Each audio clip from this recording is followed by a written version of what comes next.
Hello again, friends. Welcome back to Carving Some Fun here.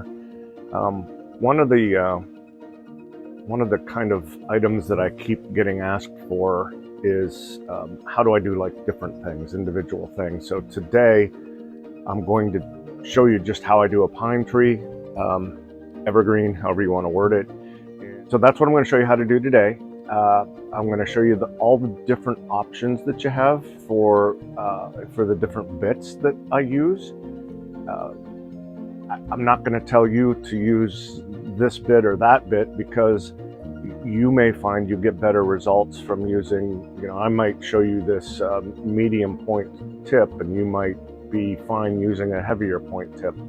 And it also is going to depend on the size of the pine tree that you're creating as well. I mean, if you're doing a really small miniature piece, you're going to want finer bits.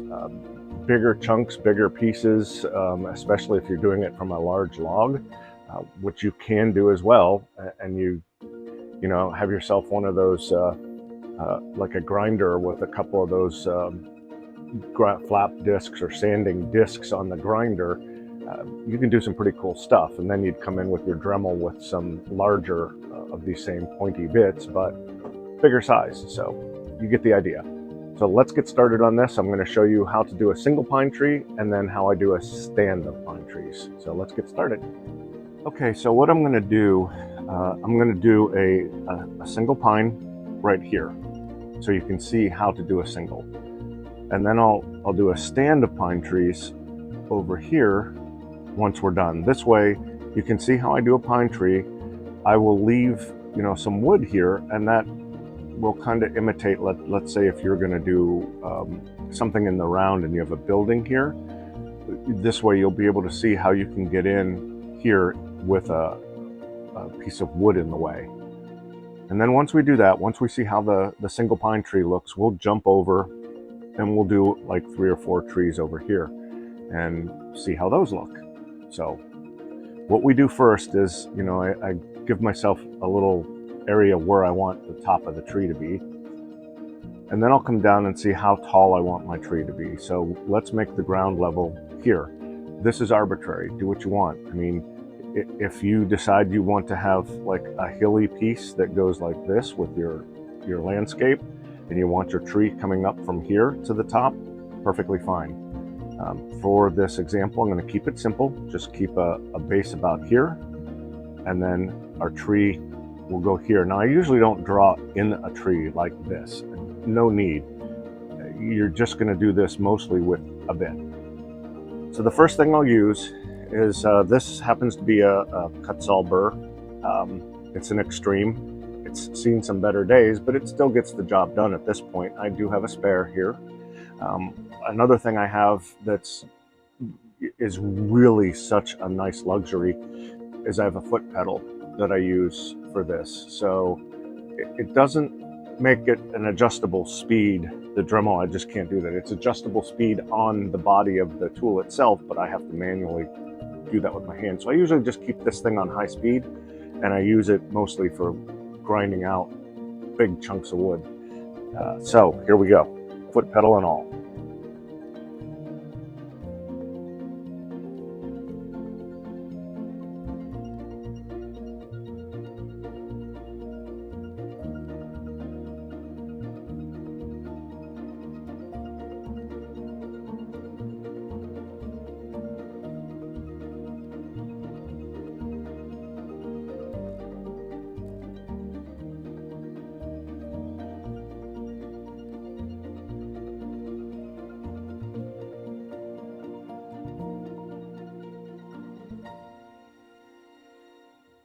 So what you see here now is I've just kind of gotten basic shape. Not perfect by any means. I just want to get around this tree and have a basic shape. I want the tree to be much fatter, around much fuller than what the end product will be. That way it gives me room to remove stuff if I feel it needs to be removed. So let me go ahead and continue. I'm going to go ahead now and go around here. I always kind of start at the top, give myself a good idea, then I'll go down to the base, get that. Then I know what angle I need to go to. So if you'll notice here, that's pretty lumpy right in here. That'll go away eventually, but again, keep it fuller than what you want. So now what I'm going to do is kind of go around this way so that we get the rest of the tree in.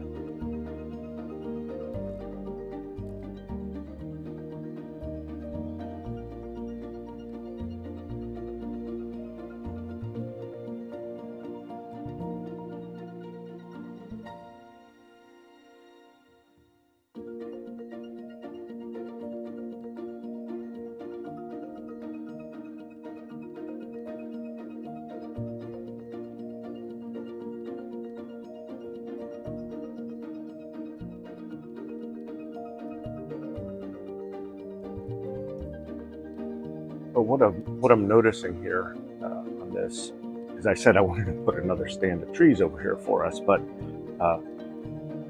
as you can see, sometimes, at least me, I overestimate what I can do. But what I'll do still is, you know, I'll consider, just for our future reference here, that I want to put a tree here and one right next to it. Actually, yeah, one right next to it right there, a nice big fat one, and then another one right here.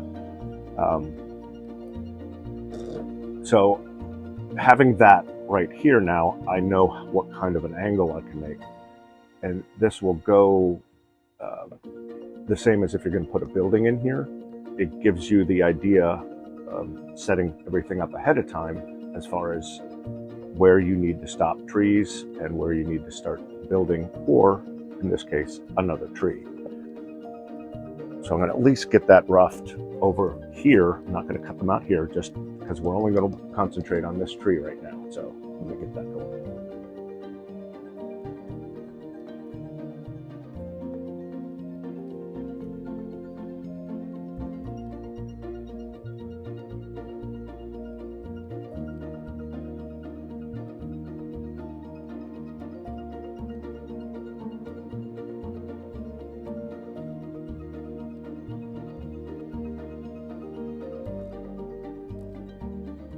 And this is this little kit that you see this thing on Amazon. It's like $17, $18. I get, I usually buy 2 at a time when I get these things. And you can see here, you know, I try to put them back in, but it doesn't always work. Best intentions and all that good stuff. You usually, I think these kits come with 2 each. Of all the tools that are in there, all the bits, and wear one down and throw it away, or in my case, put it on the counter here on your workbench, and then forget that it didn't work as good as it should, and you try to use it again and just burn the wood. So really throw them away when you're not using them. So here are the different bits that I have that I like to use. This one here is it gives a nice, it's a wider cut, and I'll show you what that'll do. It does have a nice point on it, but it does flare. It's not that steep of a flare. It's a shallow flare, so it's wider right here, as opposed to this guy that tapers a little bit further. So I do like this one as well. I mean, it's pretty cool. Does a nice job. And then I have my really pointy one. This one really does nice fine details. And this may never get picked up by you if you're doing a larger piece, because this ends up being maybe too fine and it's lost in a bigger piece. It does give a nice pencil thin edge to it. Now, you may look at this one and think, well, Ed, this isn't pointy. This is a flat top on here. But this one used at an angle can give some nice effects on a tree. Super nice. And then this doesn't come in the kit. This is a separate Dremel bit. I'm sorry, I don't know the name, but it is a round ball bit.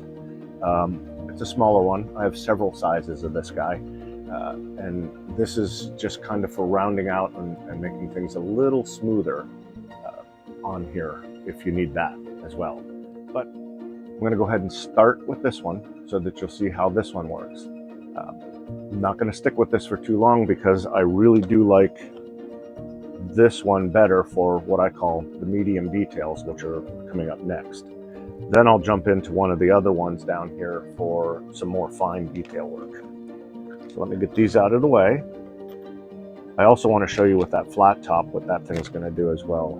It does an impressive job that you might not even think it could do that. So what we do here, this is pretty random. It's difficult to say, hey, go ahead and draw some lines on here, and you certainly can. I mean, you're new at this, you've never done something like this one before. By all means, put little lines on here, and this almost looks like you're putting, when you're cutting, it's almost going to feel like a Christmas tree where you're hanging, you know, your popcorn. But that's kind of the look that these leaves have. They have this droopy look to them. So let's go ahead and I'll show you what I mean here.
So out of a round piece of sycamore branch, I have made a pine tree.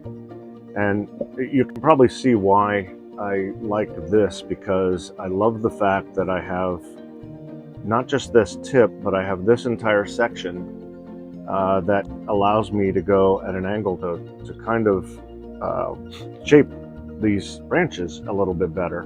You'll see that it is very random that we have in here. There's no rhyme or reason.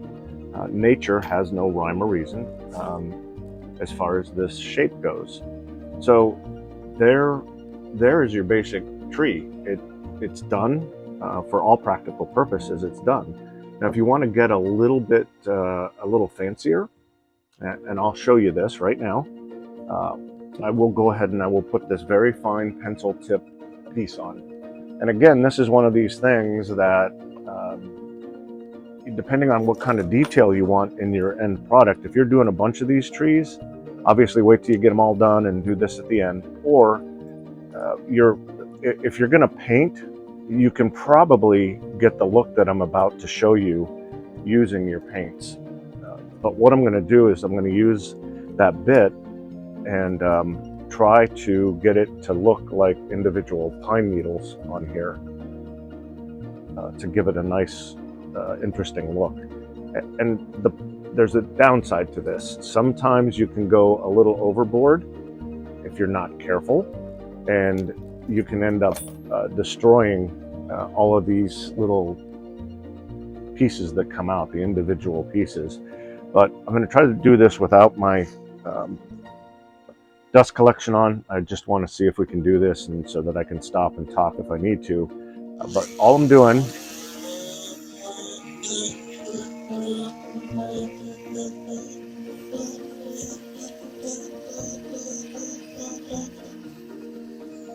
what I'm mostly trying to do is find any flat spaces that are just smooth to get rid of this like this. This is all nice and smooth here.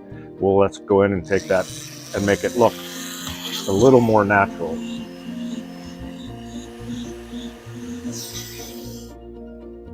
So hopefully you could see this on the camera, that this gives these edges a little bit more of a rougher look to them, more like pine needles. So this tree is, as far as I'm concerned, is now complete.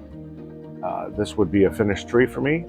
The next thing I would do in this instance, because I put these finer marks on here, I'm going to go ahead and we'll stain this in the end. We're not going to even paint it. And again, the reason I say that too is like you could have stopped at that last step and then just used a very fine tip brush to put like a darker green, like cross hatching on here to give that same effect if you don't feel like carving all those little pieces. So now what I'll do is I'm going to go in here. I may go a little bit faster on getting a lot of this wood cut out. You may not see all of that on this video, but I'm going to go ahead and get these shaped. And then once I get to a point so I can show you where the two trees mesh, I'll be able to talk to you more about how to do that. So let me go ahead and get started.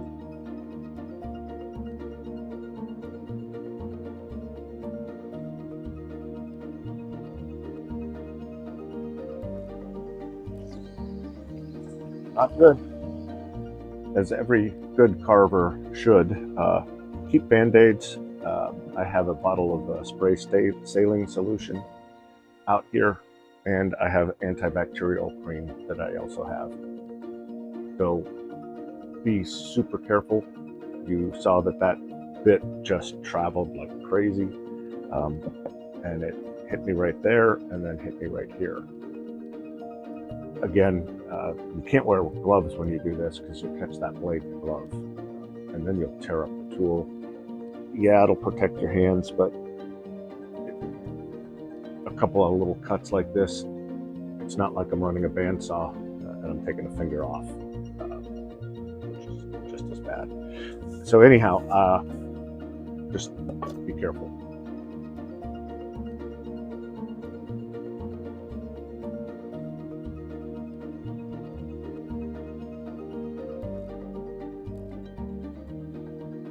See, I have these two trees shaped out. You want to be super careful when where two trees connect. Really do leave more than what you think, because these two things have to kind of mesh together into one, and it's still gonna curve around. It's still gonna be, these are gonna still be conical shaped items. But you can see here, there's like this rounded top to it here. That's got to be taken down in more to a point. And this is really where that favorite tool of mine will come into play, because I keep saying tool, but it's a bit. And because it does a nice job, the sides of it are useful, the tip is useful. So I'm going to go in there and start doing the exact same thing I did to this tree. It's going to be the same process. The only difference is it becomes a little, you have to pay a little bit more attention here with these pieces, where they kind of come in and mesh together. You still want it to look like two individual trees have grown together and not just one big tree all across the bottom. You need to have that I guess the right word is delineation between the two. That was a big word. All right, let me get my earphones back on, my headphones on, not headphones, the headphones. Well, headgear, PPE. Make sure you're always protecting your ears.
want you to please pay attention when you're doing this, not only about getting cut, but notice I had this blade, I keep calling it a blade, I had this bit into this chuck way more than what you see now.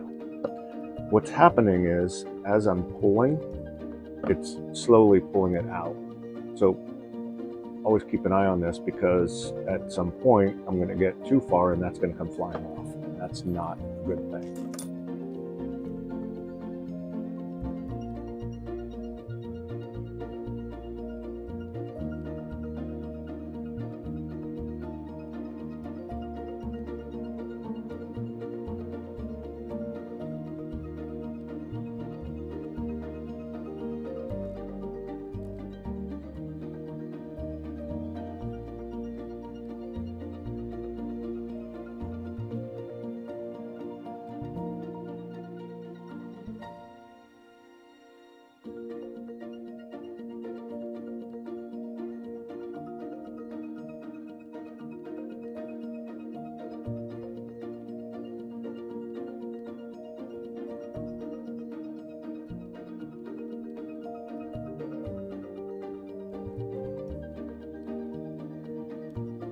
One thing I hope you noticed is I did take the top off of this tree a little bit and lowered it. And the biggest reason for that is, typically in nature, your trees are not all going to be the same height. Here we have our 3 trees, one individual by itself, and then we have the 2 that have grown together in the middle, and you can see how you want to make those look more like they've meshed. Harder to do that back in here, but it can be done. It's also one of those things that if these aren't perfect, I'll tell you what, if you do these as a gift to give to somebody that you just want to have it for on their shelf or put it in one of their planters, they're going to love these to death. They are not going to be looking at all the issues that you are aware of. They're not going to look at it and say, well, you know, this piece sticks out further than that piece and it shouldn't. You're going to be more critical of your own work than anybody that you gift this to will be. So let me go ahead and I'll put some pine needles on.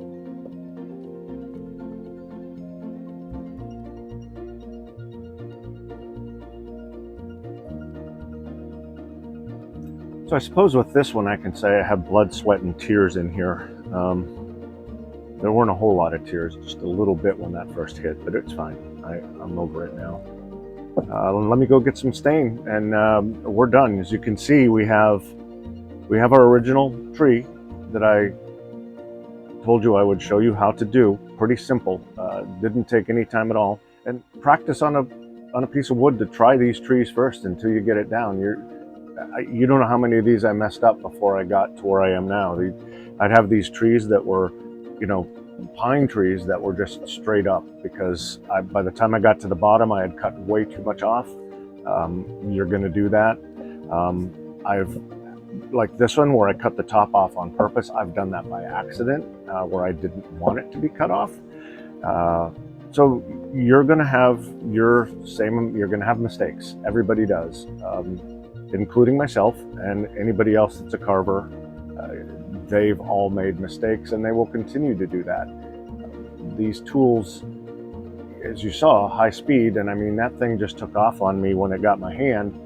Again, it's the grain of the wood, it caught it and it just took off. And I was probably pushing too hard. That's typical of me. And that's one of the things I always say is let the tool do the cutting, don't push too hard. If I can only practice what I preach, though, that would be a darn good thing. So let me go ahead and get the stain and we'll take a look at this when it's done. So just to keep things simple, I just wanted to put some Danish oil on here. This is the cherry, but you can use whatever stain is your favorite or what will lend itself to the entire scene that you're planning on doing. In this case, cherry's just fine for this. Also with the Danish oil, it's super nice because you put this stuff on, and then if you want to, this stuff works super good for if you're going to just kind of do some dry brush. So, and I'm not going to do that with this, but if you felt like it, once this stain's all dry, you can get like some green, evergreen looking paint or different colors. I always like to do multi-color when I do it. I don't just grab one color of green to do my trees. I want to do some variegated looks, some different shades, colors. Add white to it, add black to it, add yellow to it, or if you're lucky enough and you have like, 6 different colors of green, you can put them all on there. And it'll give you a real nice, more natural looking piece. So there we have it. We're done. Pretty simple little explanation on how to do things.